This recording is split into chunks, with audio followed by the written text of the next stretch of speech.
Kaya gusto kong magpasalamat sa mga nag-subscribe sa aking kaibigan, Olivia Canoy Balandang Mix Vlog. Sa mga hindi pa nakaka-subscribe, personal pabor ko na lang ito, paki-click ang link ng Olivia Canoy Balandang Mix Vlog sa description ng video kong ito para makasubscribe kayo.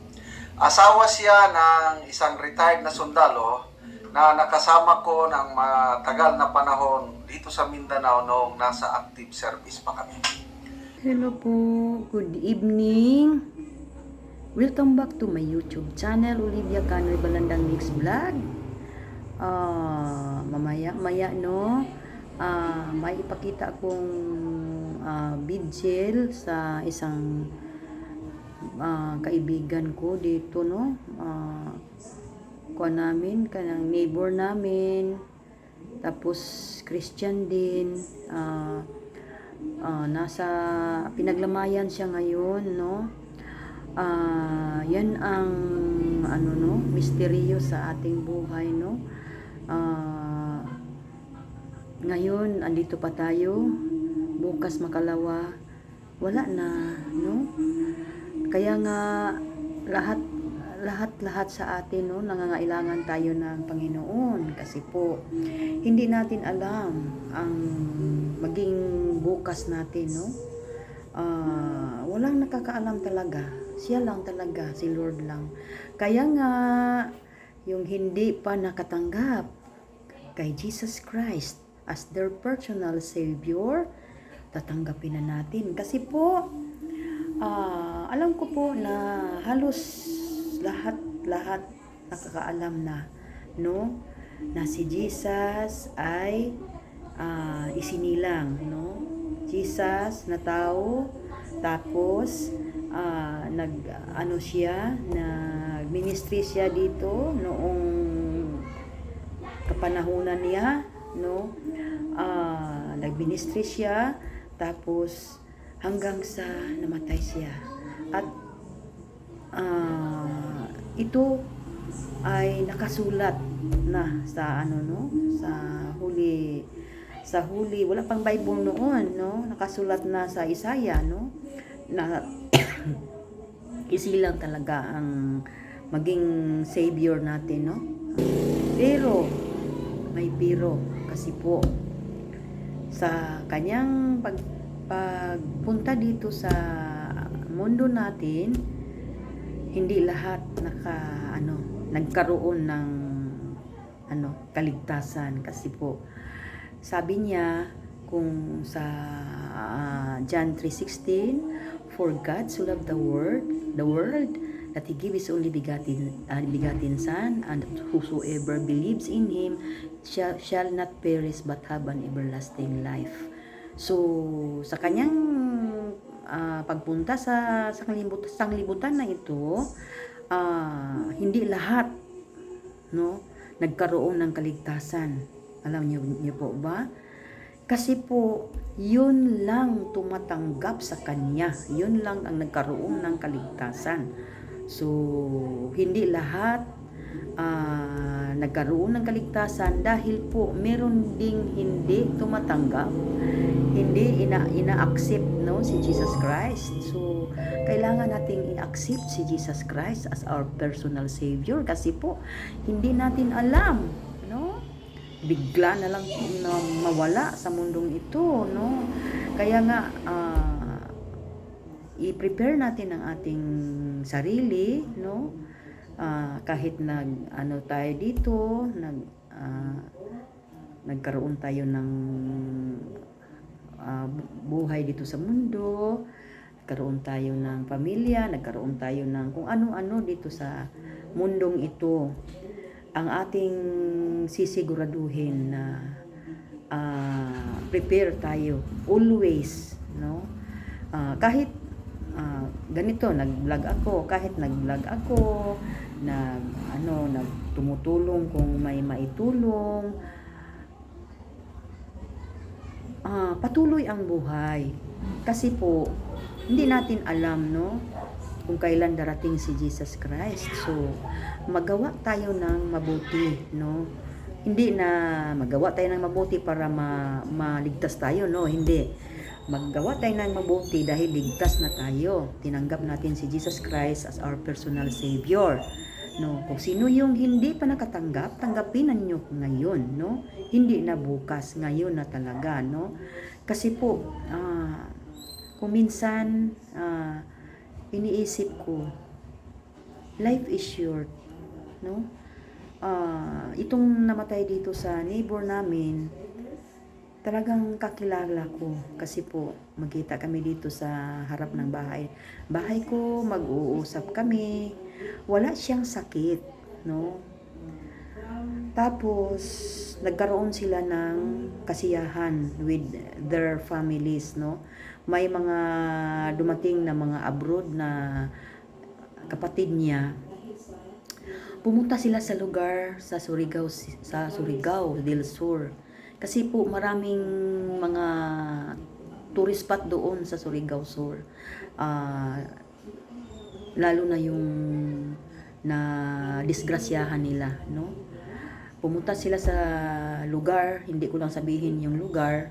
Pumunta sila sa lugar na isang magandang beach resort, no? Diyan pupunta ang mga medyo mayayaman, no? Pumunta sila doon, buong pamilya, no, sila. At hindi inaasahan na nagkaroon ng sakuna or tragedy, no? Grabe, beach resort tragedy, no? Hindi ko lang sabihin ang pangalan ng beach resort kasi po baka masira yung kuan ng beach resort, no? Nag-island hopping sila, tapos nagkaroon ng disgrasya. Nagkaroon ng disgrasya, no? So, yun. Hindi inasahan na mamatay yung kaibigan ko. Isang Christian din siya, no? Nasa kwan sila nagsimba sa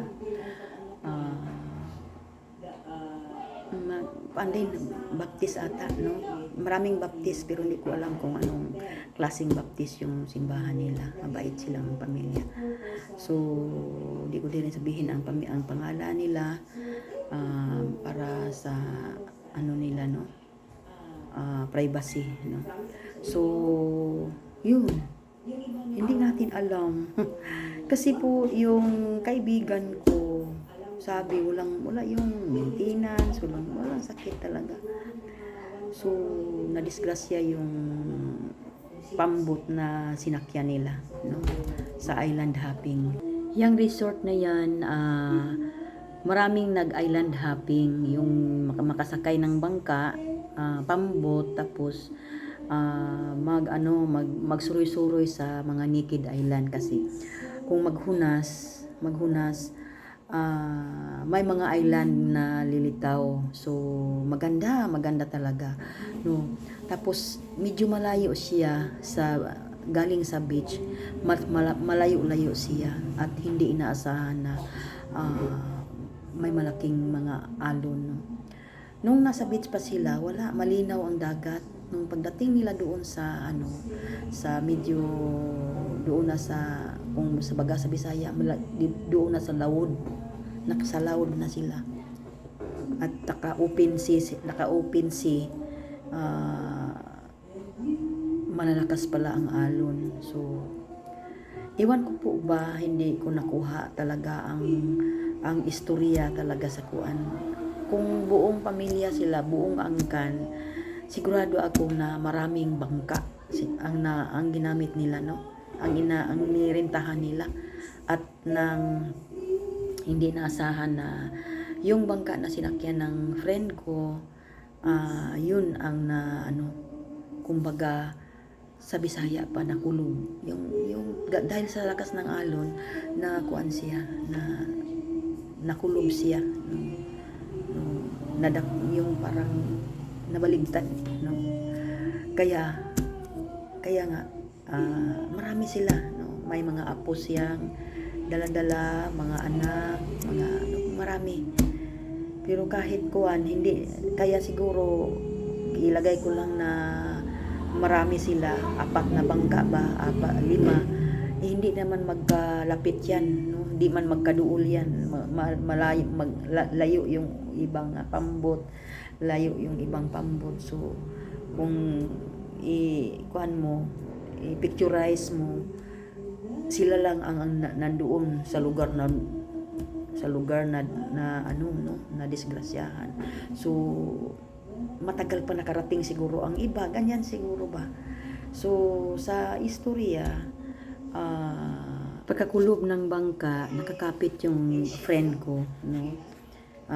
Sinalbas siya kaagad ng, siguro may mga anak din na nakasabay doon sa bangka, at nang hindi inaasahan na, tapos maraming apo niya, no.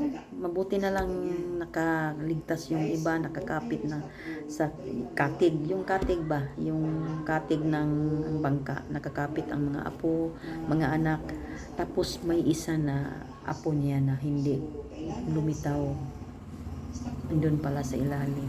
So doon hindi inasahan na inaatake yung friend ko, kasi may apo siyang hindi pa nakuha doon sa ilalim, kaya doon siya yun ang dahilan ng pagkamatay niya, no.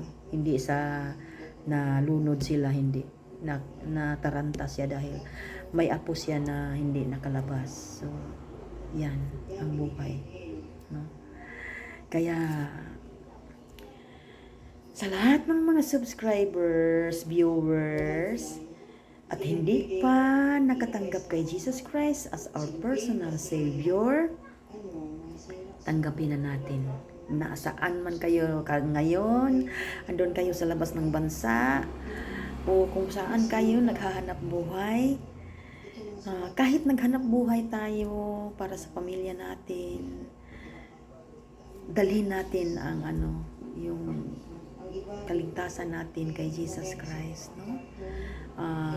Dala-dala natin kahit saan tayo, no, para kung anong mangyari sa atin, o anong mga sakuna, kung mahaba pang buhay natin, mas maganda, no. So prepare tayo, no. Kasi po, kahit anong yaman mo pa sa mundong ito, pag sabihin ni Lord nga hanggang diyan ka na lang, wala, hindi makapigil yung pira, no. Hindi makapigil ang pira. Kaya tuloy lang ang buhay, kasi po hindi natin alam kung anong mangyari. Hindi po ba ninyo alam na maraming mga sakuna ngayon, no? May mga landslide, may mga baha. Kahit noon meron, pero ngayon marami talaga. Palaging naglindol, magsigig linog, no? Dito sa amin, sige lang kaming linog. So talagang kuha na talaga, no? Kasi po, sabi ni Jesus Christ sa Mateo 24 na ang sign na malapit na siyang magbalik, may mga sakuna, may mga giyera, mga kalamidad, no, kung ano-ano, no. Tapos may lalabas ng mga kababalaghan, no. Basta kung isipin ninyo, iba sa noon at sa ngayon, no. Pero tuloy lang talaga ang buhay, kung anong ginagawa natin, naghanap buhay tayo, tuloy lang, pagtulong, yung nag-eskwela, tuloy lang rin pag-eskwela, no. Kaya hindi natin alam kung ano, no. Sabi sa kasulatan na ang 1,000 araw natin, 1 araw lang yan sa Panginoon. So hindi natin alam kung ilang libong taon na ba tayo. Hindi natin alam kung kailan talaga, no. So ang isipin na lang natin na pag ang tao'y patay na, talagang wala na, no? Tiningnan kong friend ko, nakausap ko pa siya nung pag-alis nila. Kausap ko pa siya no, pag-alis nila papunta sa ano nila, lakad nila doon sa ano. Kasi po may mga kapatid siyang dumating galing abroad. May birthday ata, no? Ganyan. So, hindi na siya nakauwi na buhay. So, pero I know na save siya, no? Masaya na siya ngayon doon sa langit. Kasi po, may Jesus Christ siya, no? Tinanggap niya si Jesus Christ as her personal savior, no? Ganyan ang gawin natin, no? Tuloy ang buhay, no? Pero prepare na tayo, ganyan, no? Kasi maniwala man tayo at sa hindi, talagang may Panginoon, no? Wag nating, kung mayaman man tayo, wag nating sambahin yung pera natin. Kung pwede, itulong na lang natin, no? Itulong na lang natin sa ano, kung ano ang pwedeng matulungan. So, ganyan po, no? Ako, nagawa ko ng vlog na ito. Kasi po, pwede akong hindi na mag-vlog. Kasi po, pag mag-retire ako, may matanggap akong retirement, pwede akong hindi na mag-vlog. Pwede rin hindi ako tutulong. Pwede. Pero, nasa kuan ko na kung may advocacy, no, na gusto kong kuan, mahulipan yung kuan ko, no? Malaking pagkukulang ko na sa Panginoon, no? Nung pagtrabaho ko, hindi na lahat ng panahon na maka-serve ako sa mga gawain niya, no? Ni Jesus Christ, tulong sa mga pastor natin, hindi ko na nagawa yun. Nung una, kasama ako sa mga kung ano. Ngayong nagtrabaho ako, medyo makukulang na talaga, no, ang panahon ko sa ministry ng Panginoon. So, excited ako sa pag-retire ko, na mag-vlog ako kasi masaya ako sa vlog, no? Lalo na kung makatulong ka, no? Nagbukas ako ng vlog kasi po gusto kong makakita ng other income para sa mga dapat tulungan. Yung meron, hindi natulungan, no? Yun lang ang wala talaga, no? Marami akong mga prospect pero wala pa akong ano, wala pang ka-budget. So, subscribers, viewers, hello! Tulungan niyo po ako sa aking vlog, no? Sana po, sa ngayon, may 3 akong estudyante. Pero July pa sila mag-school sa college, no? Kasi yung 2, senior high pa sila ngayon. Yung isa, nag-graduate na noong 1 taon, pero hindi siya naka-eskwela ngayon kasi po walang ganyan, no? Kaya ang maitulong ko lang sa kanila, yung maliliit lang, mabigyan ng 200, pinakamalaki na yung 500, madalhan ng bigas o ano-ano pa. So, ganyan lang po. Tapos marami pa akong prospect. Oy, wala talaga akong maibigay. May na-hospital dyan. Kailan kaya yan makagawas? Yung makalabas? Yung binisita ko noong 1 araw? Matagal pa makalabas. Kasi po, puputulin yung mga paa. Yung sinabi kong nabaril siya. So, gusto kong tutulong. Yun lang, nagbili lang ako ng konting grocery. Yun lang ang naibigay ko. Yun lang ang makaya ko. So, may isa pa, yung nagpagamot ng breast cancer, no? Taga niya din noon, no? Lumipat na siya ng office. So, may kasama rin akong na-stroke. Iwan ko po ba, parang nag-bedready na ngayon. Wala akong magawa. Anong gagawin ko, no? So, marami akong gagawin pag may ganyan ako, no, 'di ba? So, itong vlog ko, sana po tulungan niyo ako kung may mag-subscribe pa, pwedeng mag-subscribe diyan. Subscribe na kayo kasi po para makatulong naman tayo, no? Nasa end times na tayo. So, kailangan na kung ano yung dapat tulungan natin. Ganyan, no? Sa akin lang ha. Hindi ako nakikialam sa inyo. Sa akin lang, hindi na ako nagkuha na maging mayaman pa, no? Sa akin, ang mga anak ko may mga trabaho na, tapos ako, no? Retireable na ako. Pwede akong hindi na mag-vlog, pero nag-vlog ako kasi po makatulong rin sa health ko, kasi masaya ako makatulong na hindi ako, kung mag-retire ako, hindi matulog lang diyan sa palaging matulog, kain, tulog, hindi. So ang akin na may pagkaabalahan ako, no?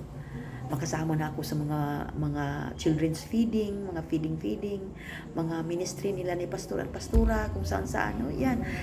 Kaya nga very excited ako. Kasi po hindi ko yan magawa, no? Kasi kahit Sabado, ngayon nga nagdala ako ng overtime man eh. Busy talaga. So, yan lang ang ating ang ating ngayon. Wala tayong, pwede rin tayo magkanta ngayon kung may panahon pa. So, ganyan lang po. Hanggang dito na lang. Bye-bye.